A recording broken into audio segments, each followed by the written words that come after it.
ଏ ଯେଉଁ ଏତେ ସାରା କଷ୍ଟଦାୟକ ସମୟ ଚାଲିଛି, ଏବେ ଏହା ମୋ କୃପାରୁ ଶେଷ ହୋଇଯିବ।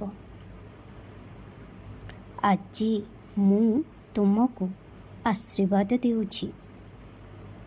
ତୁମ ଜୀବନରେ ଯେଉଁ ସବୁ ଛୋଟ ବଡ଼ ସମସ୍ୟା ରହିଛି, ଆଜିଠାରୁ ସମସ୍ତ ସମସ୍ୟା ଶେଷ ହୋଇ ଚାଲିବ।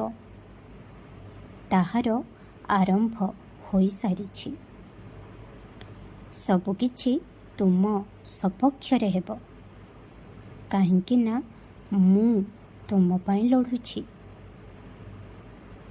ତୁମଠାରୁ କେହି ତୁମର ଅଧିକାର ଛଡ଼ାଇ ନେଇପାରିବେ ନାହିଁ। ମୋ ସମୟ ଉପରେ ଭରସା ରଖ। ମୁଁ ଜାଣେ ବିଳମ୍ବ ହୋଇଛି, କିନ୍ତୁ ବର୍ତ୍ତମାନ ସମୟ ଆସିଯାଇଛି। ଆଜିଠାରୁ ତୁମକୁ ମୋ ଠାରୁ ଅନେକ ଆଶୀର୍ବାଦ ମିଳିବ। ଆଜିଠାରୁ ତୁମେ ନିଜ ଜୀବନରେ ବହୁତ ସାରା ପରିବର୍ତ୍ତନ ଦେଖିବ।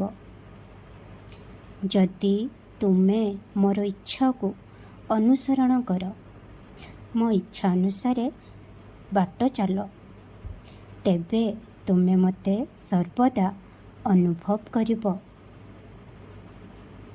ପରିସ୍ଥିତି ଯାହା ବି ଆସେ ସ୍ୱୀକାର କର।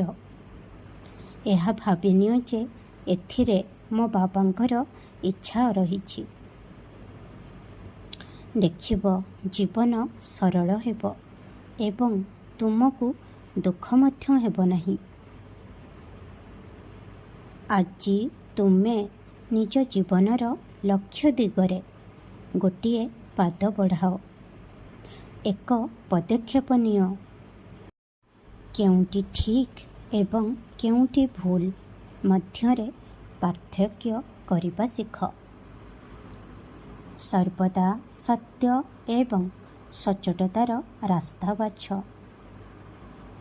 ତୁମର ନିଷ୍ଠାଶକ୍ତି ସହିତ ନିଜକୁ ଏପରି ବନାଅ ଯେ ଲୋକମାନେ ତୁମକୁ ଦେଖି କୁହନ୍ତୁ କି ଇଏ ତ ସାଇବାବାଙ୍କର ସନ୍ତାନ। ଏହା ଉପରେ ତ ବାବାଙ୍କ ହାତ ଅଛି, ବାବାଙ୍କ ଆଶୀର୍ବାଦ ଅଛି। ତୁମର ନିଷ୍ପତ୍ତି ନିଜେ ନିଅ।